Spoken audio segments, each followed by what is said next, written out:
Good afternoon. We think we'll make a start. We are a small and a very sophisticated group, so it's very nice to welcome you all here today. My name is Mai Krishnasamy. I'm Chair in Cancer Nursing at the University of Melbourne and Research and Education Lead for Nursing across the Victorian Comprehensive Cancer Centre. Before I go any further, I would like to acknowledge the traditional owners of the land where we meet today, the Wurundjeri people of the Kulin Nation, and pay my respects to their elders past, present and future. It's a real pleasure always to come and chair the Monday Lunch Live series that is a real flagship for the Victorian Comprehensive Cancer Centre. And for those of you, many of you will be familiar with the VCCC, but for those of you perhaps less familiar, it is a powerful alliance of 10 organisations that comes together really to enable a collaboration across the 10 partners to drive a strategic programme of work through research, education and clinical care. And the business of the VCCC really is to work together, not only to enhance patient outcomes, but also to look at the efficiency and the effectiveness of the model of care across a broad comprehensive cancer centre. So welcome to you all today and welcome to the people online. Before I introduce David Kok, who will be presenting today, I just want to draw your attention to upcoming sessions. There's a lot of great stuff throughout the rest of December and on into next year, already filling up the Monday Lunch Live slots for 2019. But next week we will have Associate Professor Alison Werner-Lynn, who is coming to talk about adding the social to psychosocial genomics research for hereditary cancer syndrome. So that'll be, I'm sure, a really interesting presentation. But today we're really lucky to have David Kok with us, and I'll just read David's bio to you. It's impressive, and so I don't want to leave anything out. So David's a radiation oncologist who works here in the Peter MacCallum Cancer Centre. He subspecialises in the treatment of skin and neurological malignancies. And alongside his medical training, he also completed a Master of Education and Medical Education Fellowship, focusing on innovative curriculum design and learner-centric education programmes. And I'm sure we'll hear some of that woven through his talk today. Currently, importantly for us, David is course convener and academic lead of the Master of Cancer Science programme, which is run jointly by the University of Melbourne and the Victorian Comprehensive Cancer Centre. He also, in his spare time, although I'm not sure, David, where you find that, is the Director of Training for Radiation Oncology Treatment at Peter Mac. And David's going to talk to us about how to unleash a future-proof workforce with the requisite skills to learn, to lead and to care for patients using real-time knowledge and resources. So please join me in welcoming David.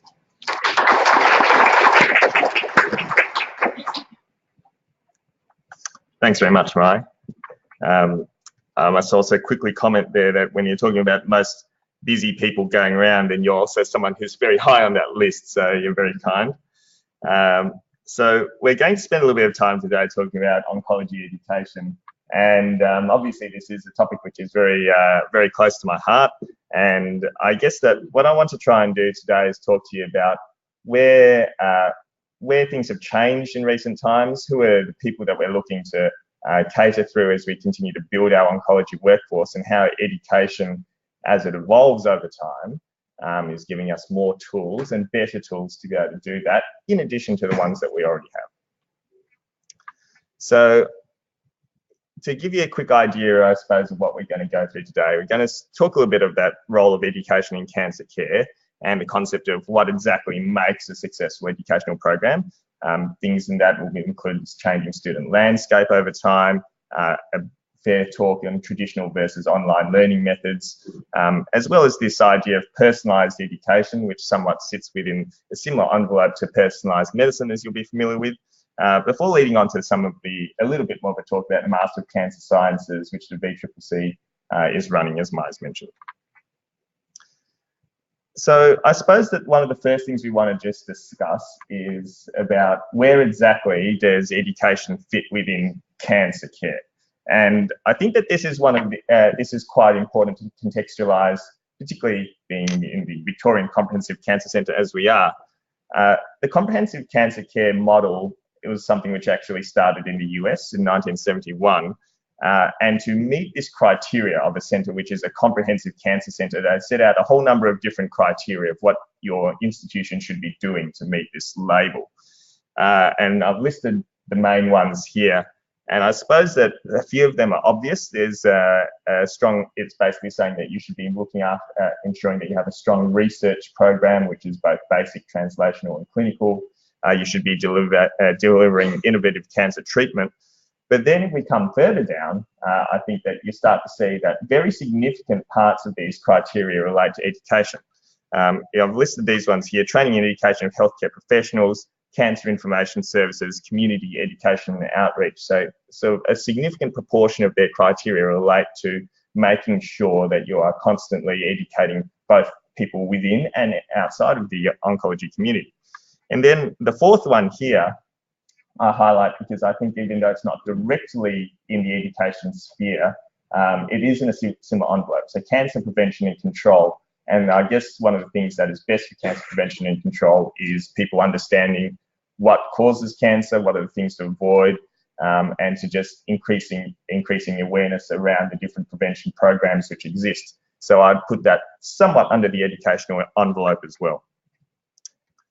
So this is reflected somewhat in the VCCC and its strategic research plan. Some of you who are regulars at Monday Lunch Lives may have come across this sort of slide before, but in the strategic research plan, which covers some of the VCCC's primary goals in the next 3 years through to 2020, then it's kind of subdivided those up, similar to how I've just done then.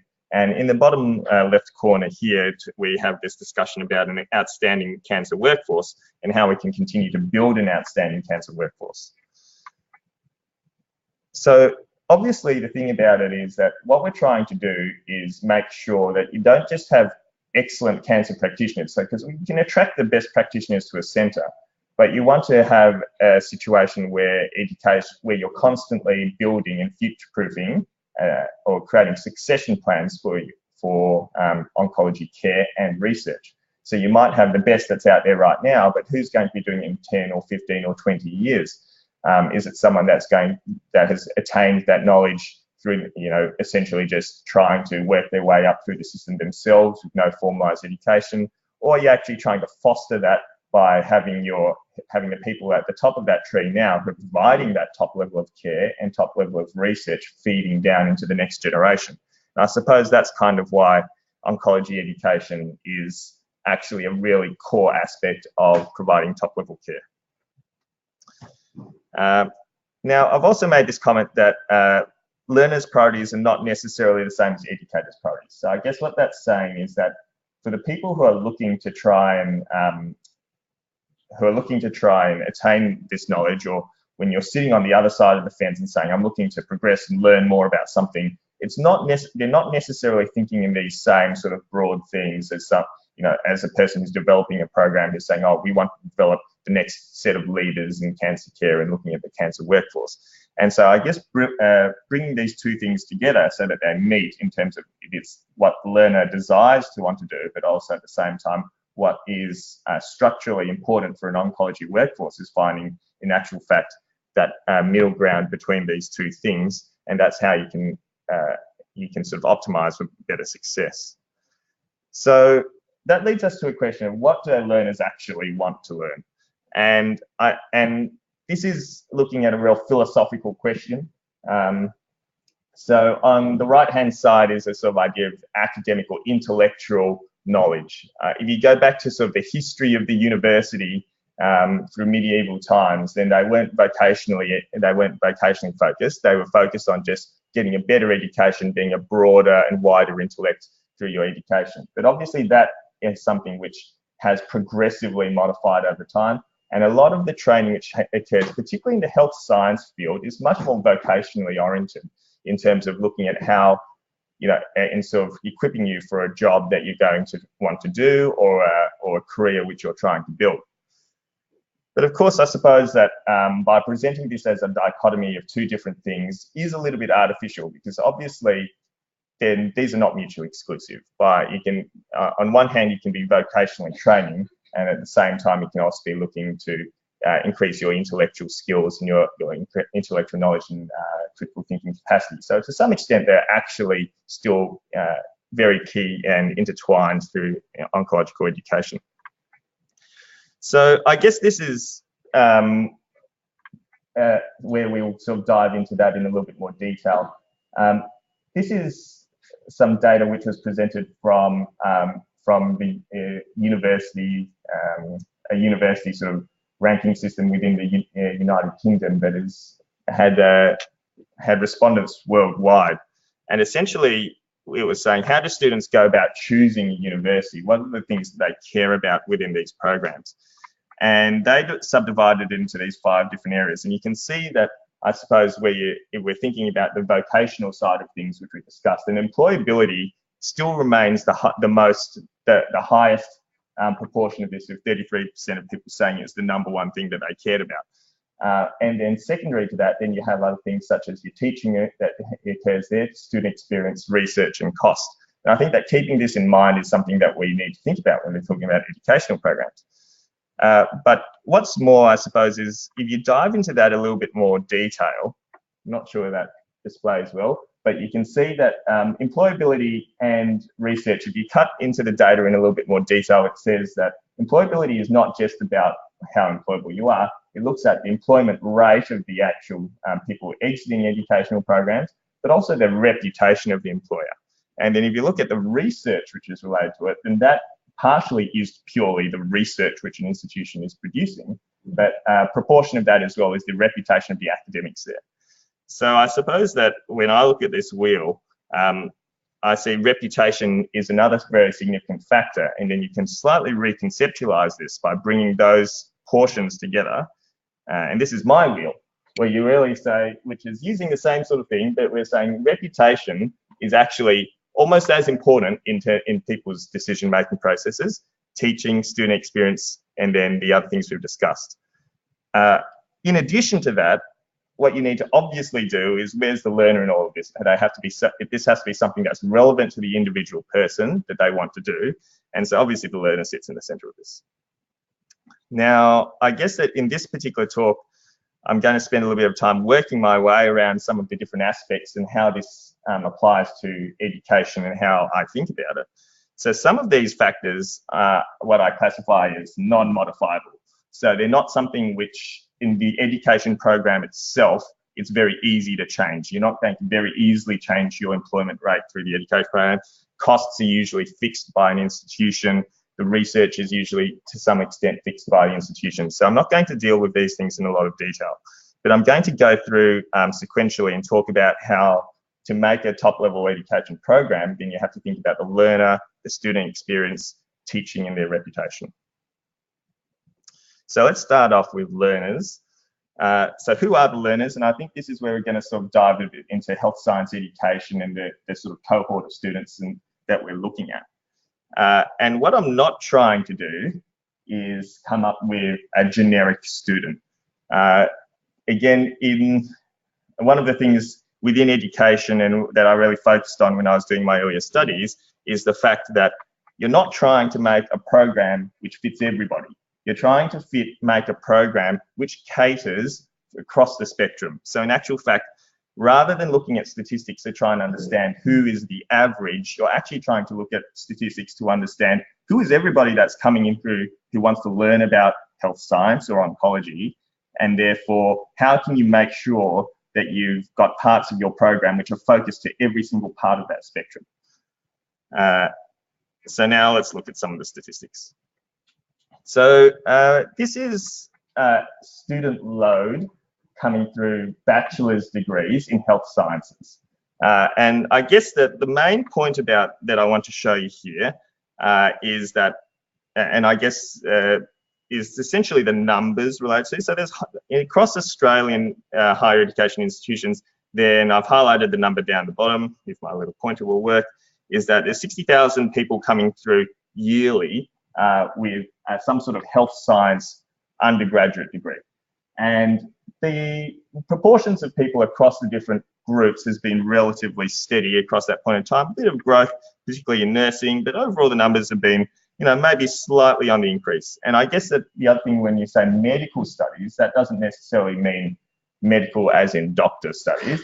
That's medical studies, so degrees such as biomedical science, science with a biomedical honours, and as well as a number of the other related sort of degrees, which are, so it's not really just specific to clinical education. Then I suppose that I really want to put this side by side against the following graph.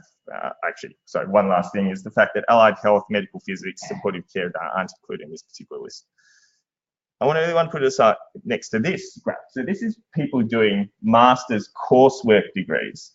And what you can see here is that despite there being a clear, being fairly sort of steady progression in terms of numbers in the undergraduate level, is that people at the master's level, there's a very significant increase over time in people looking at these medical degrees.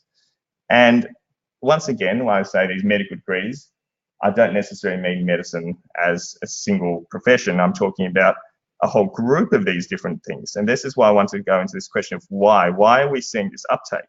And in actual fact, the majority of these are coming from learners who are interested in doing cross-disciplinary education. So Masters of Public Health, huge amounts of people doing that. Masters of Medical Administration, Masters of Clinical Education. These are all degrees which are in theory called medical studies, but in actual fact what they are is they're cross-disciplinary studies which are looking at a whole different group of people trying to come in from different backgrounds to look at furthering their careers. So that's one of the things that I want to talk about. The second thing is looking at numbers. So this is the number of people who are doing full-time versus part-time studies in postgraduate coursework programs. And so on the left-hand side, you can see it by pure number. So this one here is master's degree by coursework, but this other one here is all other postgraduate, which means things like graduate diplomas, graduate certificates. And then if you put those together on the right-hand side, what you're seeing is that in actual fact, at this level of the postgraduate audience, then there's more people studying at a part-time capacity than in a full-time capacity, or at least roughly even numbers. And what does that reflect? That directly reflects the fact that people at this level are generally doing other things with their time as well. So they're either doing other work, they may be looking after families. So it's a sort of a combination of all of these factors. Just by the by, this is just more for interest than anything else. But this is a graph of people who are completing degrees by their gender. So health science postgraduate completions, the orange bar is actually females and the yellow bar is males. So I haven't actually put that versus the amount of enrollments, but interesting statistics to show the amount of females who are getting through these degrees, and whether or not their completion rates are higher than males, I leave that for speculation, but an interesting point. And then this is the last, I think the last graph I'm going to show you about this, because I don't want to show you too many graphs and bore you all, is looking at age of people doing postgraduate coursework degrees. Now, the scale in this is a little bit funny because across this side, it's by individual year, 16, 17, and then up here, this is actually starts putting you into decades. So you're in your 30s, you're in your 40s, this is your 50s and 60s. So that's why this skew does come across a little bit funny in both of these graphs. But I suppose the point being here is that even though people are studying and the peak of when people start getting interested, start doing these degrees is around the age of 23, it's actually continues to be cumulative over time. So there's very significant amounts of people in who are older than that, so in their 30s, 40s, 50s, and 60s, who are doing who are returning to education as well, which suggests people who've been outside of, not your professional student, someone who's come straight from a bachelor's degree into a postgraduate degree. It's actually people who have gone out into the workforce and for some reason feel like, oh, we actually want to come back and do something additional. So this is pointless, like, yeah. So tell me something I don't know, David. What I guess these some statistics interesting, but I'm going to try and sort of take some of the takeaways about who students are within the oncology field. And so I guess the idea is that demand for postgraduate health degrees is high and increasing. Students are looking for degrees that cater to multidisciplinary audiences and therefore can be personalised to their particular interests. So not something which is just discipline specific. Some people want to do a Master of Nursing or Master of Medicine, but more and more people want to do something that cuts across the field.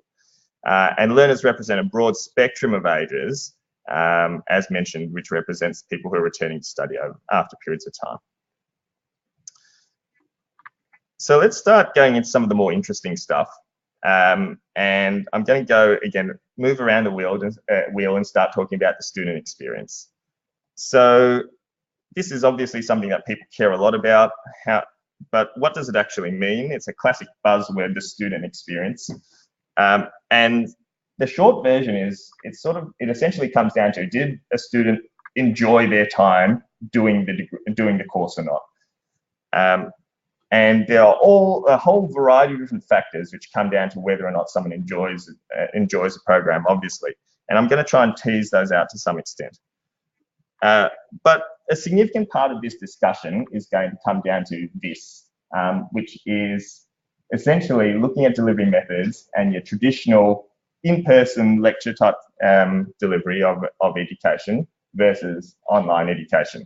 And I guess that that's something which consistently does come up when we're talking about education, or progressing education into this century. People are sort of saying, well, there are obviously people who sit on both sides of this divide, and we want to go into that in a little bit more detail. So these are some of the on-campus pros of the experience, which I've kind of tried to try and tease out for you. And there's the live atmosphere effect. Sorry, the formatting of this has not come out perfectly. Essentially, the fact that by being in the same room as the person who's giving you the lecture, then there's an element of veracity and interaction with the audience. There's what I've distilled as student life, and I've got this picture here of students on campus at Melbourne Uni enjoying their time, again, which is a bit of more of a social type aspect. And then facilities, the fact that when you're on campus and you have access to certain sort of facilities that are specifically available to your learning community and the learning environments that are created. I think those are some of the sort of real student experience aspects that people focus on terms of the on-campus. Look, I think that there's something to be said for all of those, and I totally do believe that there is a student experience which cannot be replicated in an online environment. But I'm going to go through some of these. So the atmosphere effect. So the question that most people are saying, this is obvious, Dave, like live is always better. Like if you go on live footy is better than watching it on TV. Well, I suppose that this is my classic example, okay? So this particular picture is my high school production of Beauty and the Beast. So in this, we have the same script, we have the same same music, all of the same sort of information as we have in a more professional production. But this is Disney's version, which is on screen, right? On the high school version, that struggled to fill a theatre of 100 people over 2 nights. There's mainly parents who were there because they had to be there, right? The Disney version, which is obviously completely different in terms of its production values, but made $13 billion. So I suppose that what's the difference? The difference is that if you do something in a video or presentation manner, then you have the ability to bring in a professional cast. You have top quality videography and execution, and visual effects can do what actors can't do. So it's not purely about content when it comes to something. There are different ways of making the experience more enjoyable, which are related to the actual production level, which you're aiming at. Now, this is my comment about the atmosphere effect. So again, this is actually a fairly standard lecture theatre at the University of Melbourne. And I think, again, the argument about whether or not sitting in the back row is better than doing something online, I think is a very grey line. And in actual fact, I think that you could clearly make the argument that the sort of level of interaction of somebody sitting in the back row is not very high with the lecturer. And I guess the classic line which people use for online learning is there is no back row in online learning. Everybody is sitting there at essentially with direct access to the educators that they're giving them the information. Then I'm going to talk quickly about student life. So student life is this concept of you're at an educational institution and you get to sit around and, you know, debate philosophy with your fellow colleagues and, you know, have great time at lunchtime talking about all things. And that is true to an extent. So this is the stock photo of Melbourne University's South Lawn. Some of you may recognise it for those of you who've been there. This is what South Lawn looks like on a Saturday morning. So my point is that no one chooses to go there to do these things unless they're compelled to. And the majority of students who are sitting on that lawn, it's because they had a lecture at 9 AM and they're waiting till 2 PM when their next lecture occurs. They're actually mandatorily required to actually fill in that time some way or another. So on Saturday morning, what are people doing when they actually have a choice of what to do with their time? Well, they're probably sleeping or watching TV. And I suppose that, once again, this is about choice of what you're actually able to do if you have your own ability to do what you want, when you want. This also goes to the point of on-demand access. So I actually had to look quite hard to find this picture. Most of you will be familiar with the old TV guide. This comes from sometime in the 90s, and you pull open, you know, the TV list guide or the green guide, and you say, oh, good, Channel 7's about to show, you know, whatever it is, the Good Friday Variety Gala at 8:30, and you'd plan your schedule around the week. Now, this is dead as a dodo, right? What's coming is Netflix and all other streaming services. And because the catch call of the 21st century is give me what I want when I want it. And this has already happened. It's like it's too late to turn the clock back on this. And then when you add in the fact, as we looked at the students earlier, many of these students are part-time, are doing other things with their lives. Either they're looking after families, they're trying to hold down jobs. And so if students have the ability to do something at a time when it suits them, then they'll choose that in nearly every case. So that's why I've just kind of commented about how on-demand education is highly suited, particularly to a health science cohort. Lastly, facilities. Here is the university library. This is the Bailey Library. Again, a lot of examples from University of Melbourne, just because that happens to be close by and we are most familiar with. This is the Bailey picture of the Bailey Library, sometime in the late 90s, early 2000s. Bookshelves, you know, study desks on the left-hand side. This is kind of education as we remember it at the high education level. This is what the Bailey Library looks like now. So I guess once again, what we're seeing is that the actual physical books and journals are on the way out, okay? So I can't remember the last time I actually went and I pulled out a journal and read it. The same as everybody else, I pull it up on my computer, I search for the appropriate article, I download it and read it. And so looking at saying that facilities such as libraries, once again, this has already happened. It's not happening, it's already happened. And then you put that versus the fact that if you have this on-demand education, as we've talked about, and essentially people are doing, having access to the facilities, which is the comfort of their own homes, and most people will choose it when they have that opportunity. So looking about the student experience aspects, then I'm going to try and provide a balanced view of this too. So the big things on either side, I suppose, when you go live, it really comes down to socialization. If you want to see another student, talk to them, meet them, make a new friend, you're probably not going to be able to do that online. And so that is a very significant part of education except it's not sort of a specific reason why necessarily people say, I want to do this or that. On the other hand, on demand is probably, I suppose, one of the key aspects of why e-learning or online learning is really starting to gather speed. And then I've talked about things sort of atmosphere, comfort, and I put production values in brackets up here because I'm going to come back to that in a little bit more detail. So now we're going to just talk a little bit about teaching, keeping an eye on the time. So we already know that technology has revolutionized every aspect of our lives. So this is where we're not just talking about the experience, we're talking about what is the teaching content itself. How good are the newer methods at teaching us material compared to older methods, which again is essentially lectures. So obviously, I think you're starting to get a flavour of the fact that I'm actually quite positively disposed to the e-learning and online environment. But I'm not surprised if you're still skeptical, all right? And there's lots of reasons why you're skeptical, okay? And so look, I've taken this particular snapshot off YouTube, and I apologize in advance to the University of Waikato. It just happened to be the one that showed up on my list when I looked on YouTube. But this is, I suppose, what we're contending against when people think about online education.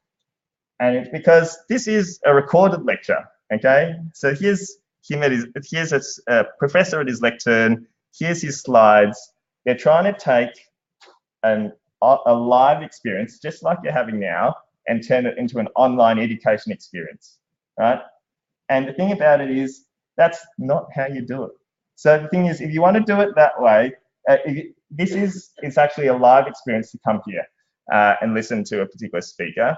But in this particular case, this was posted back in 2015. I'm sure this guy's a very eminent professor in his particular field, and he's had 160 views. So it's not exactly streaming in terms of clicks. And I guess that we're putting ourselves up against this because people are starting to use they're trying to use online methods of adapting something, but not necessarily taking your best practice method. So I've tried to make a list here of particular educational delivery methods and the ones which I think are objectively better ways of presenting information in live versus e-learning.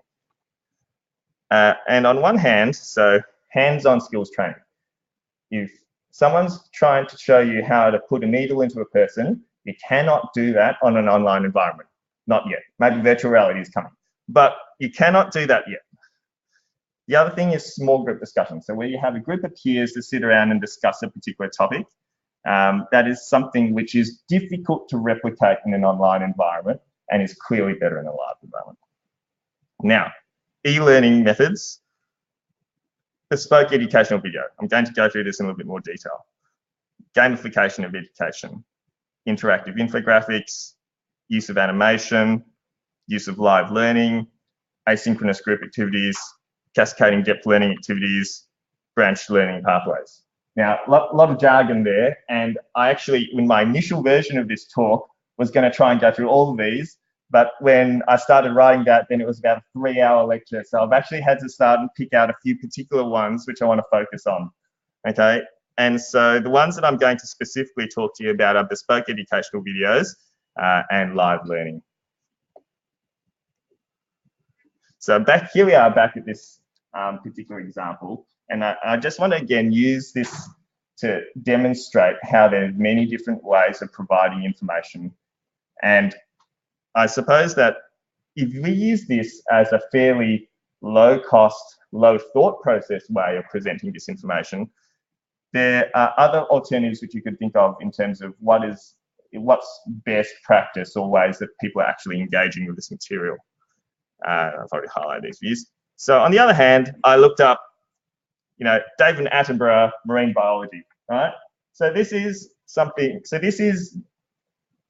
which is essentially an educational video. It's somebody telling you about stuff that happens in the ocean, and he's taking you through it in a way that, with his very educated and very suave tones, explaining to you all that goes on in the deep ocean.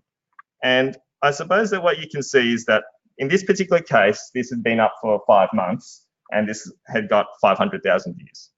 And I think that this is a closer example of what is best practice, okay? It's actually saying when we take the medium and use it to its absolute best methodology, how attractive is it? And why is it so much more appealing in that sort of, why is, that format so much more appealing than the recorded lecture? And I guess it's when you come down to the fact is that it's specifically designed in a screen format. It's saying, we know you're seeing and looking at the screen. How can we do this in a way which is actually going to engage with you? There's opportunity for visual editing and overlays, and importantly, there's a team effort involved in it, right? So it's not one person who's just sitting there saying, oh, I feel like this is probably what you guys need to know. It's actually a group of people who are saying, there's the presenter, who's David Kok, but then there's probably multiple writers behind the scenes saying, what does this audience need to find out? When do they need to know it? How can we say it in a way it's interesting? There's graphic designers, there's editors. And then there's the opportunity for extensive review before you actually hit click. It's not just, once again, in a live format, this person has saying it however he wants to say it, but it's a very curated experience what actually makes it online or onto TV as such. And I suppose that an example of how highly curated it is, I'll put this right at the bottom, is that in the online educational learning sort of thought process, then generally speaking, the thought is that something that's been created for video or for education is 1/4 of the length that it would be if it was given an original lecture. So a 60-minute lecture is typically boiled down to 10 to 15 minutes of presentation.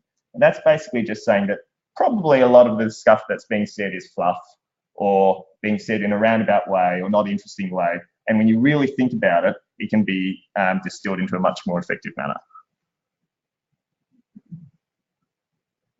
In addition, we have data to guide creation. So we know better than ever what people are doing. Once you actually have the data, you can say, oh, when is someone starting to watch this video? When are they stopping to watch the video? Which are the aspects where they seem to tune out, where they go to another web page? And that gives you that ability to know, in a real granular level, what does your audience care about? And I suppose that that's something which is more difficult for a presenter on stage, like myself and yourselves now. It's hard for me to necessarily say, oh, at this point in time, Michelle was starting to say that things were not so interesting or tuning out. It's harder to focus on an individual and you don't have that same level of data. Now, this is one of the other points that I was going to quickly make. It's the role of the teacher practitioner. So, sorry, it's a lot of text on screen. And postgraduate education has technically been an ad hoc experience. So one of the things that I always draw back to is the fact that to become a teacher in prep school, so a grade of 5-year-old students, at a bare minimum in Victoria, you need to have a 4-year educational degree. Whereas in the postgraduate space, if you want to come and lecture to people who've already done nursing degrees, medical degrees, physics degrees, then you actually need to have a combined total of 0 hours of teaching education to do that. Basically, your expertise is considered enough to put you in front of that audience. And I think that's also why that education is, postgraduate education is, to be honest, fairly poorly done. And I guess that what we're starting to see is that the expert practitioner, some of them make great educators, but equally a number of them aren't. And what in actual fact, in a similar sort of collaborative way, as we talked about in production of a video, is you should actually be looking at putting your experts in tandem with people with education backgrounds and trying to say, what's the way that we can make this the most engaging, most interesting, most informative for the audience that exists? And then there are a small set of people who have done both expertise in the field and done education training, which I actually think is something which we should be encouraging as a whole across specialty education as well. And then I'm going to quickly talk about this concept of live learning. So this is an arbitrary picture of someone doing a surgery. And in actual fact, I suppose that the concept of live learning is saying, are there better ways for us to teach people what's going on in this than, you know, one person going into theatre? So a classic student experience of trying to learn what's going on here is you stand at the back corner of the theatre, you sort of peek over the edge of what's going on, and every so often then somebody, probably not the operating clinician, usually one of the other support staff, says, oh, this is what's going on. And I guess this is another sort of opportunity for where the educational space is changing. So think instead of, if you have this going on and your teacher attached just where his light is has a GoPro. So you can see exactly what he's seeing. And this is actually happening. There are people, there are educational institutions, including what we're trying to get up off the ground here, where you get to see the same thing that's happening as the surgeon. So you've got two different views on your screen. You can see what's happening externally, you can see what's happening through the surgeon's eyes, and then it can be done in an asynchronous manner so that he's recorded it, and then he says to you in a separate screen, this is what I'm doing at this point in time. I'm cutting this band, I'm cutting this particular line, this is why I think this artery should be moved out of the way. And this is actually a level of education which is particularly suited to, and only really available in sort of in a modern technological era, which gives you the insight into everything that's happening at one point in time, and the level of information is above what I suppose can be delivered in a standard learning environment. And so you can apply that across all sorts of different areas. I've used an example of, you could say, you know, have multiple different areas of a radiotherapy treatment machine with people at the treatment console, of a lab scientist who's doing immunohistochemistry or multiplex immunohistochemistry and telling you, this is what I'm seeing down the microscope. This is why it's important. So that's my quick talk about teaching aspects. And lastly, from this little wheel, is I'm going to talk about reputation. And I actually don't have a lot of slides on this. We've already talked at the start about how reputation is divided up into two different areas. It's the reputation of the academics, so the teaching staff, and also the reputation of the employment institution, also, for instance, the university in this case. Now, for the academic staff, this is an access issue, right? So you obviously want to be hearing the best from the people who are at the top of their field. And that consistently comes down to, you know, who's delivering it. So is it an institution which has these people available to them? And the second thing is the time for the staff. So oftentimes you'll find that, you know, you may well have the Nobel laureate who's around in the precinct, but is he going to be able to come at 1 o'clock on a Monday to give the Monday lunch live? Well, maybe, but maybe not. Like, he's got a lot of things on his plate. And I guess that's where just trying to make sure, whether it's in a live or an online environment, you're getting consistent access to those people at the top level of the expertise, then that's important in creating an educational program. And then as for institutional reputation, again, I've only got a single slide on this, and this is indirectly modifiable. So ultimately, an institutional reputation is something which has been established over time because for some reason or other they were considered better than others. And the thing about that is that does evolve. And so I've given you examples. Sony Walkman, ubiquitous in the 1980s, iPod killed it off, right? It's just, if something is better user experience, better at doing the same job, reputation ultimately is not going to sustain you. The other one that I've got here is Yahoo. Great search engine in the 1990s.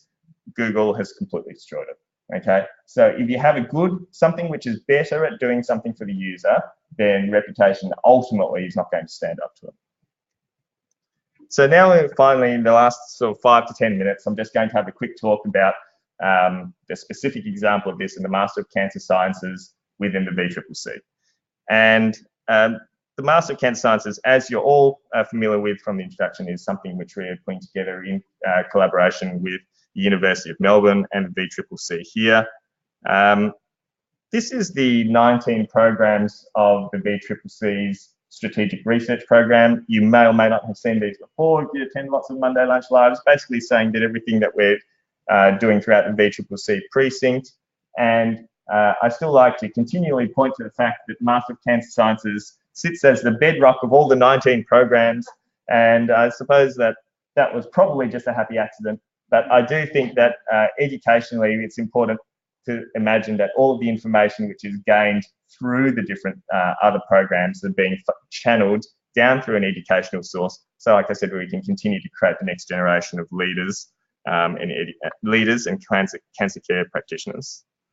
So the unmet need, this was dealt with largely in the learners aspect of in the previous talk, so I'm not going to talk about it, but you want people to have, are looking for continuous professional development, they're looking for tertiary qualifications, they're looking for cancer-specific knowledge.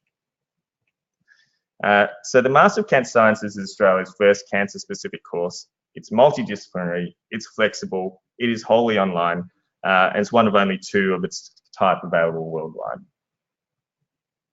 As mentioned, it's multidisciplinary, and this is a real key aspect for us, that it cuts across all corners. People can do it whether they come from a medical background, whether they come from an allied health background, whether they come from a supportive care background. The course is structured in such a way that it's done over, in a term-based format rather than a semester-based format. And the term-based format is because essentially we're trying to cater for people who are doing other jobs or doing other things at the same time, and where they can only really focus on one program at a time or one thing at a time. So they only need to really focus on one subject at a time in this particular structure. And in addition, it's designed to be done primarily in a part-time format. So if you do this 2 years part-time, you can finish with a full master's. What I've talked about on the side is that if you come in and out, there's a few lower levels which you can exit with. So if you do 2 terms, you do walk away with a specialist certificate. If you do 4 terms part-time, then you can leave with a graduate certificate. And if you do the full 2 years, then you leave with the Master of Cancer Science. And I suppose that's, again, trying to cater for the fact that people are doing different amounts of, or have different interests in how long they can stay or do education for. And in addition, people can dip in and out. So say you can only do 4 terms in one particular year, and then you have a couple of busy years ahead of you for whatever reason, then you can do that, come back and upgrade to the Masters at a later time. This is just showing that in a slightly different format, saying that if you can start off with single subjects over a period of time, you do 2 subjects and you walk over special and move up the chain. And there's also a bunch of other smaller educational offerings which we abstracted out of the Masters.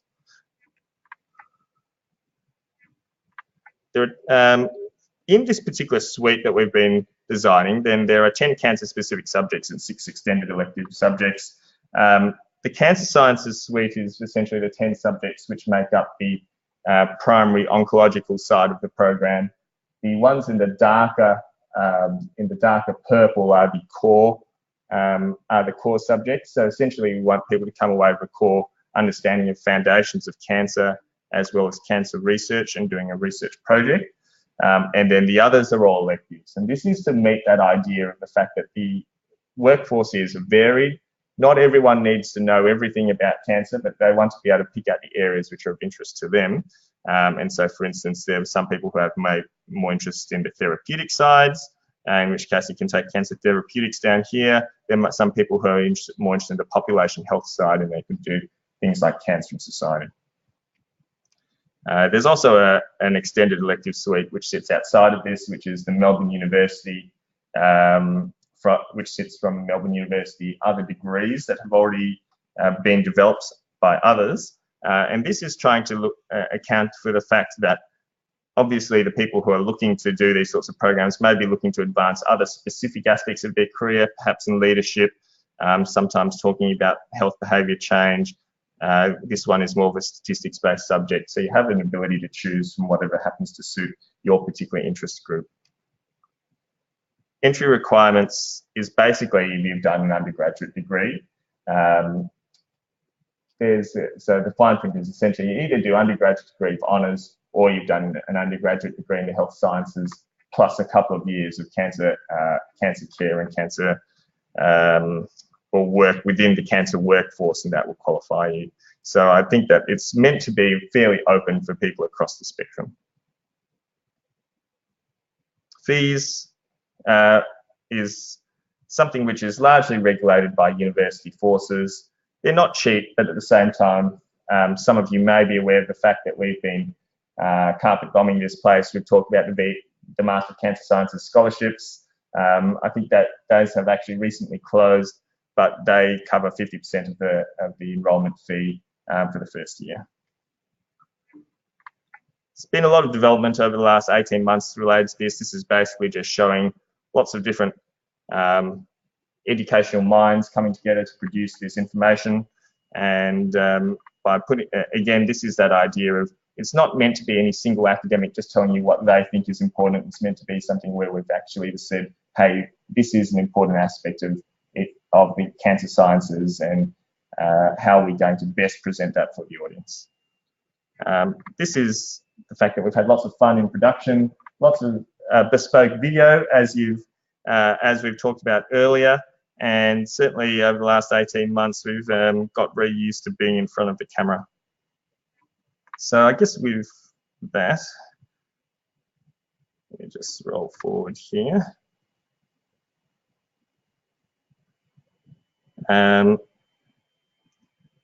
We do believe a lot, again, in trying to make things as interesting as possible. So the Foundations of Cancer subject, which is basically a biology-based subject for the most part, and telling you about things which are happening at an intracellular level, that's fairly heavily populated with animated lectures. And I suppose that's trying to, again, give you a better understanding of what's happening at the cellular level in a way that is still engaging and of interest to students. We've been using the live learning concept throughout the course as well, basically just trying to bring you into the lab, into the treatment areas, so that you're hearing direct from people who are actually actively involved in the sort of the science or the care at that point in time. And it's on-the-go learning, so it's designed so that you can do it wherever and whenever you want. And with that, I guess the last bit I think I'm going to do is just show you this little reel of video of what's been coming out from it. Welcome to Cancer Research. In creating this subject, I aim to give you some insights and some tips and tricks I wish I'd known when I had started out as a researcher. Ultimately, of course, we want to help you become the next generation of world-class cancer researchers, finding new ways to diagnose and treat a wide range of cancers. In the last few years, we've seen state-of-the-art techniques such as single-cell sequencing and multiplexing chemistry allow scientists to study cancer at high resolution. In this particular lesson, we're going to discuss how removal of inhibitory factors from this side of the equation can lead to tipping of the scales further in favour of cellular proliferation and growth. There are three main genetic manipulation techniques that can be undertaken in order to assess the role and importance of various genes and their function in cancer cells. These include siRNA, or small interfering RNA, shRNA, or short hairpin RNA, and CRISPR. Some viruses, such as Rous sarcoma virus, RSV, induce tumors. Many proto-oncogenes encode components of growth-promoting signaling pathways. A prominent example is the RAS-MAP kinase pathway, which promotes proliferation by activating expression of the cell cycle gene, cyclin B1. You'll practice applying these in a simulated clinical case scenario about a patient with lung cancer, where you'll be asked to make decisions about how you might use some research methodologies to further investigate the cause of the patient's cancer, and to investigate in the laboratory what treatments might work treating this specific patient. So putting this all together now in a real-life example rather than a generic example, here we have a ligand binding to a cell surface receptor. This then activates the RAS-MAP kinase pathway and enters the nucleus, stimulating the recruitment of the appropriate cyclins and progression through the cell cycle and ultimately cell proliferation.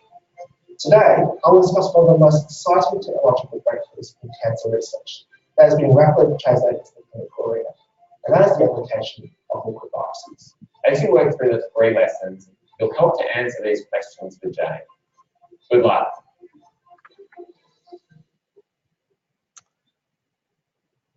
So that's essentially the end of the presentation. You'll see this little trailer which is floating around as well on YouTube and LinkedIn, which is basically advertising us. So I suppose that the Masters is just one specific example of how we see education is trying to change with it, and bringing the workforce closer to being more familiar with what oncology practitioners, cancer care practitioners, researchers are required to be doing on a day-to-day basis, and in a way that I suppose is more flexible and more is more attuned to the current student. I don't think that it's the only way to do it, but I think that it's certainly one of the ways which should hopefully work for the audience that we've been catering for.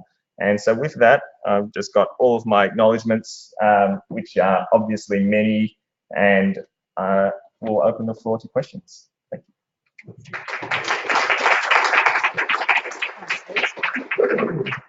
David says we have an opportunity for questions. They're really comprehensive overview, David, and I think for many of us really spoke to the importance of education, which at times comes as a second fiddle to the research and the practice piece. But before I hand over to questions, for me, I think there are lots of learnings. I was particularly interested in, how students choose universities, and my understanding was that it was how far can you move away from home and yet still be close enough to bring your washing home. So, I think still important back then. Yeah. So an interesting perspective. So questions on the floor. We've got it for this. Mark, thank you. I'm just going to mic to somewhere. Thanks, David. So my sort of teaching when I teach the bedside is full of aphorisms and rules and principles, and I look after patients with those in mind. And the cleverest thing I've ever been taught was by Alan Lemons, who up in Sydney. Anyone who's been taught by him knows the 5 laws of thermodynamics. I won't go into them, but that's the greatest piece of information or education I've ever received. And I wonder how to teach the sort of intangibles of wisdom and experience, and how would you address that? Because I've got my aphorisms, and I've got my simple principles, and I've got the 5 laws of thermodynamics that I was taught 30 years ago. It still teaches me how to do things at the bedside. The intangible of wisdom, how do we deal with that? Yeah, well, that is, you're right, that's a very difficult one. And I suppose that the question is, what is wisdom? Is wisdom just information? Is there more art to it? What are the aspects that actually come together to make something useful to the student beyond just the information it holds, right? Because I think if it was just the 5 laws, then that's something which can be captured into a teaching type presentation. But is, in terms of the manner of the bed, say the way that somebody talks to a patient, the way they interact with other people, that's obviously something which is much more difficult to capture. And I suppose that still speaks to the fact that I don't for a moment think that live learning is dead. Like, I just think that it's suddenly become only one tool within a much larger arsenal of what we can use, and you just need to judiciously choose when you use one or the other method. There is a question from somebody online. I'm just going to read it. Here we go. Here's his technological education as it happens. So the question has come from Wei Tan. It says, I agree that online interactive learning can be much better than live lectures. Do you think that call for a global collaboration to produce just a few highly effective courses on a single subject can be used by universities around the world instead of having each university designing their own course? Thank you. So that's actually a very interesting question. So it's basically saying, why reinvent the wheel 10 different times when you can just create a single master course, which really takes the best of everything? And I think that there are 2 different answers to that. I suppose the rate limiting step on that is purely logistical and to do with the structures of what already exists. So getting institutions and universities to collaborate is not impossible, but it's not straightforward. And so I think that's really the thing that's going to hold that back.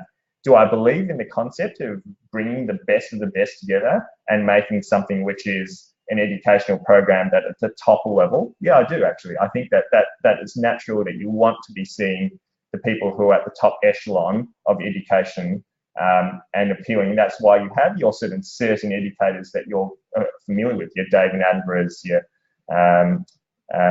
so yeah, I'm just trying to think of what are the other classic examples. I've forgotten his name, but he passed away. Stephen